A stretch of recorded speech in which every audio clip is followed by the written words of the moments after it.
வணங்கி வாழ்த்தி மகிழ்கின்ற அடியே ஜோதிடர் வெற்றிபாலன் திருவள்ளூர்லேருந்து 2026ஆம் ஆண்டு மே மாதத்தினுடைய ராசி பலன்களை பார்க்கலாம். அந்த ராசி பலன் என்பது இந்த 4 கிரகங்கள் தான் முக்கியமாக மாத பலன்களை நம்ம சொல்லுவோம். அந்த மாத பலன்களுக்கு முதல்ல சொல்லக்கூடியது சூரியன், புதன், சுக்கிரன், செவ்வாய். இந்த 4 கிரகங்கள் தான் மாத பலனுக்கு பயன்படுத்துவோம். அப்படி பயன்படுத்தும் பொழுது இந்த 4 கிரகங்களுடைய நிலைப்பாடை வச்சுதான் ராசிகள் எப்படி இயங்கி கொண்டிருக்கிறது ஒவ்வொரு மாதத்திற்கும். வருடத்திற்கு வேற, மாதத்திற்கு இதுதான் பார்ப்போம். மகர ராசி லக்ன இந்த 2026ஆம் ஆண்டு மே மாத ராசி பலனை பார்த்துருவோம். இந்த கிரக நிலைகளை, கோச்சார நிலைகளை பார்த்துருவோம். உங்கள் ராசிக்கு 2ஆம் இடத்தில் ராகு பகவான், 3ஆம் இடத்தில் சனீஸ்வர பகவானும் செவ்வாய் பகவானும் அமர்ந்திருக்கிறாங்க. உங்களுடைய ராசியாதிபதி சனி பகவான் 3ஆம் இடத்தில் மறைவில் இருக்காரு. 4ஆம் இடத்துல புதன், சூரியன், புதாதித்யா யோகத்தோட இருக்கிறார் சுகஸ்தானத்துல. 5ஆம் இடத்துல பூர்வீக புத்திரஸ்தானத்துல சுக்கிர பகவான் அமர்ந்திருக்கிறார். 6ஆம் இடத்துல குரு பகவான், 8ஆம் இடத்தில் கேது பகவான். இதுதான் உங்களுடைய கோல்சார நிலைகள் இருக்கு.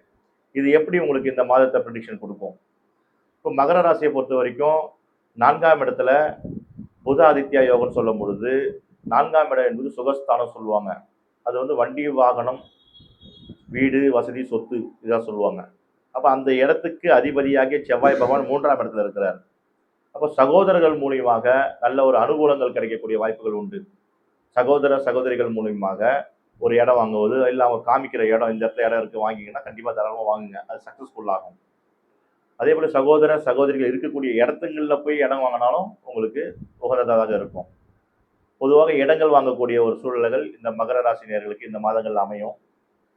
பூர்வீகத்தினுடைய போயிட்டு வர்றது, அங்கேயே போயிட்டு வந்து வழிபாடு பண்ணிட்டு வர்றது ரொம்ப சிறப்பு. வெளியூர், வெளிநாடு சுற்றுலா சென்று வருவது சிறப்பு. இவர்களுக்கு ஒரு அனுகூலமான ஒரு மாதமாக தான் இந்த மாதம் இருக்கிறது. பயணங்கள் செய்ய வேண்டும். பயணங்கள் என்பது சுற்றுலா பயணங்கள், குடும்பத்தோட சென்று வருவது, மே மாதங்களில் சென்று வருவது, ஒரு ஊட்டி, கொடைக்கானல் அந்த மாதிரி இடங்கள்ல போயிட்டு வருவது பொதுவான பலனாக இவங்களுக்கு இருக்கும். ஏன்னா 2ஆம் இடத்துல ராகு இருக்கிறதுனால குடும்பஸ்தானத்துல, வாக்குஸ்தானத்துல கொஞ்சம் இவங்க கண்ட்ரோலா இருக்கணும்.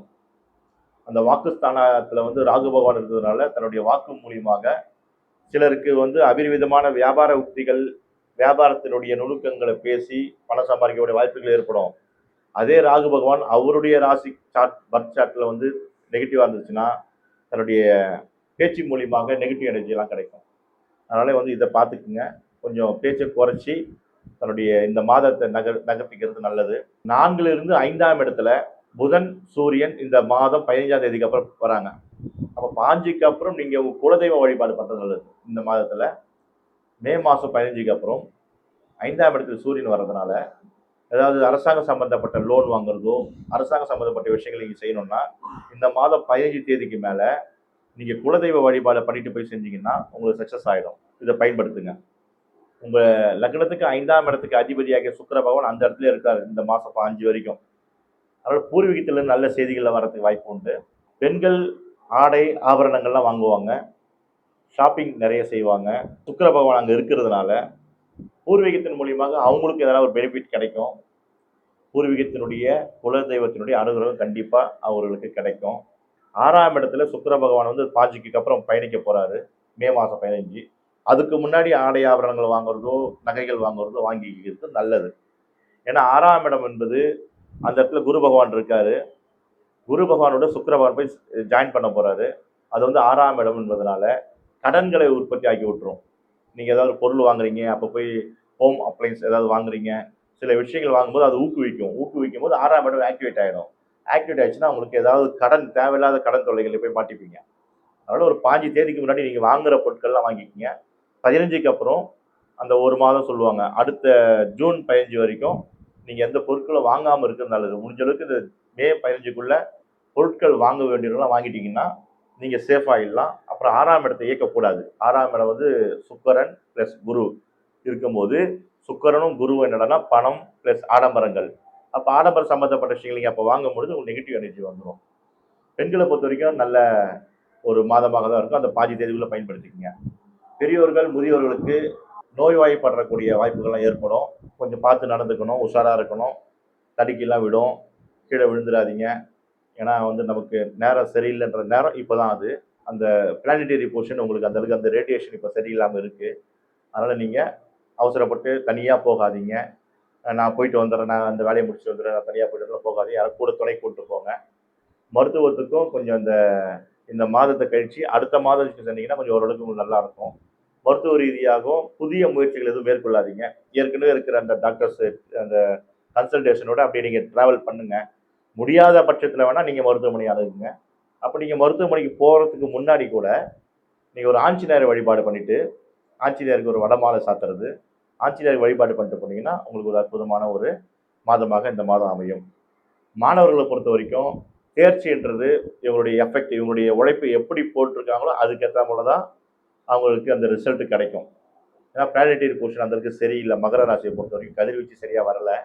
அதனால அவங்க இந்த மே மாசம் அதிர்ஷ்டம் தானாக நிறைய ரிசல்ட் வரும். அந்த அதிர்ஷ்டத்தை நம்பி இருக்காதீங்க. உங்களுடைய உழைப்பை நம்பி இருங்க. உழைப்புக்கேற்ற பலன் தான் உங்களுக்கு கண்டிப்பாக நிச்சயமாக கிடைக்கும். நீட் எழுதுகிற மாணவர்கள் கூட அது நீங்கள் எக்ஸாம் ரிசல்ட் எதிர்பார்த்துட்டு இருப்பீங்க மே மாதம். நீட் எழுதுபவர்கள் மே மாதத்தில் வரும் நீட் எக்ஸாமு. அதுவும் எழுதுக்கு தயாராகிட்டு இருப்பீங்க. நீங்கள் ஒரு ஆஞ்சநேயருக்கு ஒரு வடமாலை சாத்தி ஆஞ்சநேயர் வழிபாடு பண்ணிட்டு இந்த வேலைகளை செய்யுங்க. உங்களுக்கு சக்ஸஸ்ஃபுல் ஆகும். மகர ராசியை பொறுத்த வரைக்கும் ஒரு அற்புதமான ஒரு மாதம்னு சொல்ல முடியாது. ஒரு 50-50 தான் இருக்கு. அதனால பார்த்து பேலன்ஸ்டா நீங்க சேஃபா இருந்துக்குங்க. இதுக்கப்புறம் இந்த ராசி ப்ரெடிக்ஷன் நம்ம சொல்லும் பொழுது, ஐயா நீங்க சொல்றீங்க ராசி ப்ரெடிக்ஷனு கரெக்ட். ஆனா சில சமயம் அதுக்கு எங்களுக்கு மேட்சிங் ஆக மாட்டேன்னு சில பேர் கேட்கறாங்க. இந்த சார்ட்டும் பண்றாங்க. அப்ப அதுக்கு என்ன விஷயம்னா, அவங்களுடைய ராசி லக்னமோ அவங்களுக்கு ராசியாதிபதியாகிய செவ்வாய் பகவான் எப்படி இருக்கான்னு அவங்க பர்த் சார்ட்ல பார்க்கணும். அந்த பர்த் சார்ட்ல செவ்வாய் பகவான் நீச்சமாக இருந்தாருன்னா, அவயோகமாக இருந்தாருன்னா, இப்ப நான் கொடுக்குற ப்ரெடிக்ஷனுக்கு கொஞ்சம் டேலி ஆகாது அவங்களுக்கு. அந்த மாதிரி இருக்கிறவங்க, அதாவது மேக்சிமம் செவ்வாய் கொஞ்சம் கெட்டு போனவர்களுக்கு திருமணம் தடை தடங்கள் நிறைய பேருக்கு இருக்கும். அப்படி திருமணம் ஆனாலும் அந்த குழந்தை பிறப்புல நிறைய தடை தடங்கள் இருக்கும். சரி, அப்படி திருமணமாகி குழந்தையும் பிறந்து வச்சுங்களேன், அந்த ஃபேமிலி இஷ்யூஸ் இருக்கும். இது மூணுமே கண்டிப்பா இது செவ்வாய் சரி இல்லாதவங்களுக்கு நடக்குது. அது மட்டும் இல்லாம சகோதர காரகத்துவம்னு சொல்லுவாங்க. சகோதரனா அண்ணன் தம்பிகளுக்குள்ள ஒரு பிரச்சனை, பிரிவினைகள், கோர்ட்டு கேஸ் வரைக்கும் போறதெல்லாம் இருக்கும். இதெல்லாம் இந்த மாதிரி இருக்கிறவங்க எல்லாம் தனிப்பட்ட முறையில் கொஞ்சம் அந்த ஹாரோஸ்கோப் பார்த்துக்கணும். அவங்களுக்கு பர்த் சார்ட்டை வச்சு எங்கிட்ட ஒரு கன்சல்டேட் பண்ணிட்டாங்கன்னா அதுக்கு என்ன ரெமடின்னு கொடுப்பேன். அந்த ரெமடியை நீங்க பயன்படுத்தி அதுல இருந்து நீங்க வெளியே வந்துடலாம். இது நிறைய பேர் பண்றாங்க. இந்த சர்வீஸ் நம்ம கொடுத்துட்டு இருக்கோம். அது நீங்க நம்ம கீழே இருக்கிற அந்த நம்பரை கான்டாக்ட் பண்ணி அதெல்லாம் நீங்க அந்த சர்வீஸை நீங்க எடுத்துக்கலாம். நீங்க எங்க இருந்தாலும் சரி, உலகம் ஃபுல்லா எங்க இருந்தாலும், வெளி மாநிலங்கள்ல இருந்தாலும் நீங்க ஆன்லைன் மூலியமாக தொடர்பு கொண்டுக்கலாம். நம்ம கிட்ட ஆன்லைன்லயே பேச முடியும், ஆஃப்லைன்லேயே பேச முடியும். ஆன்லைன்ல தொடர்பு கொண்டு, ஏன்னா வெளியூர் வெளிநாடு வெளி மாநிலம் இருக்கவங்க ஆன்லைன்லேயே நீங்க வந்துக்கலாம். லோக்கல்ல இருக்கவங்க ஒரு அப்பாயின்மெண்ட் போட்டுக்கிட்டு நம்ம 1-to-1 பார்த்துக்கலாம். இல்லைன்னா குரூப் டிஸ்கஷன்லாம் கூட இருக்கு. நிறைய ஸ்கீம்ஸ் இருக்கு. அதாவது பட்ஜெட் வைஸா நிறைய ஸ்கீம்ஸ் அலௌன்ஸ் பண்ணிட்டு இருக்கேன். அது நம்மளுடைய டீம் ஒர்க் அவுட் பண்ணிட்டு இருக்காங்க. நீங்க கால் பண்ணுங்க, உங்களுக்கு கைட்லைன் கொடுப்பாங்க. என்ன ஒரு பிரச்சனைகள் இருந்தாலும் அதுக்கு சொல்யூஷன் நிச்சயமாக உண்டு. எந்த பிரச்சனைக்கு பூட்டுக்கும் ஒரு சாவி இருக்கு. அந்த மாதிரி எந்த ஒரு பிரச்சனைக்கும் நமக்கு இறைவன் தான் நமக்கு தீர்ப்பு கொடுக்க போறாரு. அந்த இறைவன் கிட்டே நம்ம சரணாகதி அடையணும். அப்ப எங்க யாருக்கிட்ட போகணுன்றதுதான் தத்துவம். என்ன விஷயம்னா, மாதா பிதா குரு தெய்வம் சொல்லுவாங்க. அப்ப குருவாகிய ஒரு அஸ்ட்ராலஜர்ஸ் நாங்க உங்களுக்கு தேவையான ஒரு தெய்வத்தை காட்டுவோம். இந்த தெய்வத்தை போய் வழிபாடு பண்ணுங்க, இந்த நேரத்துல போய் பண்ணுங்க, இந்த நட்சத்திரத்துல போய் பண்ணுங்க, இந்த திதியில போய் பண்ணுங்கன்னும் போது நீங்க அதுல போய் பண்ணும் போது அங்க உங்களுக்கு எப்படி கிடைக்கும். அதுதான் குருவினுடைய டைரக்ஷன், தெய்வம். அதனால இதை பயன்படுத்திக்கங்க.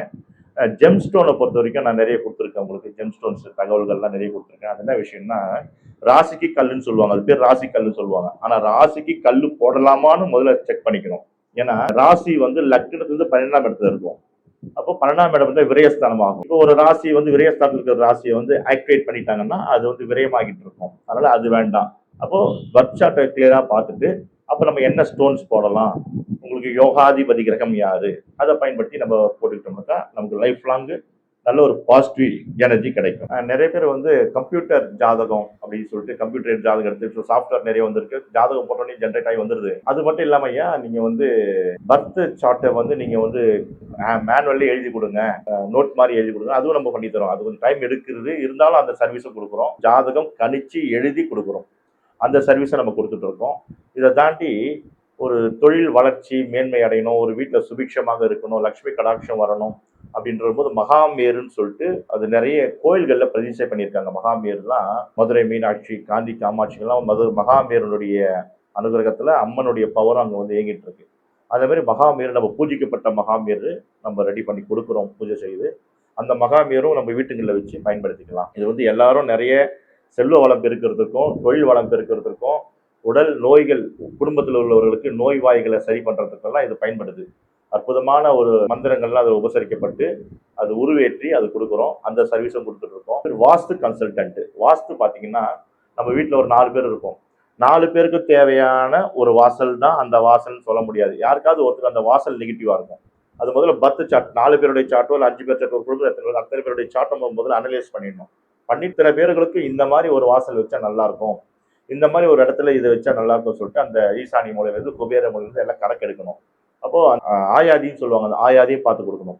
இதெல்லாம் பார்த்து கொடுக்கும்பொழுது ஒரு பாசிட்டிவான எனர்ஜியா அந்த வீடை கன்வெர்ட் பண்ணிட்டோம்னா தான் நமக்கு சார்ட்ல பர்த் சார்ட்ல கொஞ்சம் டிஸ்டர்பன்ஸ், இந்த 7.5 சனி, அஷ்டம சனி இதெல்லாம் வரும்பொழுது நம்ம பவர்ஃபுல்லா நம்ம ஹவுஸ்ல இருந்தோம்னா அது அற்புதமா நமக்கு வந்து பாசிட்டிவ் எனர்ஜியை கொடுக்கும்ன்றத நிறைய என்னுடைய கிளைண்ட்டுக்கெல்லாம் சொல்லி கொடுக்குறேன். அதை பயன்படுத்திக்கிறாங்க. அது மாதிரி நீங்களும் பயன்படுத்திக்கிங்க. கீழே தெரியுற நம்பருக்கு காண்டாக்ட் பண்ணுங்க. உங்களுக்கு சர்வீஸ் கண்டிப்பாக கிடைக்கும்.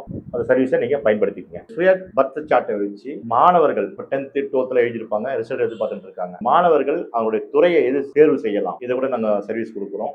ஒரு 10th படித்த பையன் என்ன கோர்ஸ்குள்ளே போகலாம், ஒரு 12th முடித்தவர் எந்த கல்லூரிக்கு எந்த டிபார்ட்மெண்ட்டுக்குள்ளே போகலாம் என்றதை அவங்க பர்த் சார்ட்டை வச்சு அவனுடைய யோகாதிபதி யார், அவங்களுக்கு எது ஃபேவரபுளான ஒரு ஒர்க் கிடைக்கும், அவங்க ஐஏஎஸ் ஆகலாமா, இல்லைன்னா இன்ஜினியரிங் ஃபீல்டில் போகலாமா, இல்லைன்னா டாக்டர்ஸ் ஆகலாமா, இந்த மாதிரி இல்லை சில ஆர்ட்ஸ் படிச்சுட்டு அதன் மூலிமா ஏதாவது பண்ணலாமான்றதெல்லாம் ஒரு கன்சல்டேஷன் நீங்கள் பண்ணிக்கிங்க. அவங்க பர்த் சார்ட்டை கொடுத்து நீங்கள் கீழே தெரிகிற அந்த நம்பருக்கு வந்து காண்டாக்ட் பண்ணுங்கள். உங்களுடைய வீட்டில் இருக்கிற குழந்தைகளுக்கு அவங்களுக்கு தேவையான ஒரு அந்த லைன் எந்த கிரகத்து வழியாக அவங்க போனால் அவங்க பேரும் புகழ வாங்குவாங்க, சக்ஸஸ்ஃபுல் ஆவாங்க. அவங்களுக்குன்னு ஒரு ஐடியா இருக்கும், நான் இது படிக்க போகிறேன்ட்டு. இருந்தாலும் அந்த ஜாதக ரீதியாக இதை படித்தா அவங்களுக்கு நல்லா இருக்கும் நம்ம சொல்லும் பொழுது அவங்களுக்கு அது வந்து கொஞ்சம் ஏற்றுக்கக்கூடிய தன்மையாக இருக்கும். அப்போ அதை அவங்க அக்செப்ட் பண்ணி ஏற்றுப்பாங்க. அதுக்குள்ளே அவங்க போனாங்கன்னா அவங்க 100% ஜெயிக்கலாம். இதுவும் நாங்கள் சர்வீஸாக கொடுக்குறோம். அந்த சர்வீஸை நீங்கள் பயன்படுத்திக்கங்க. நன்றி, வணக்கம், வாழ்த்துக்கள், வாழ்க வளமுடன்.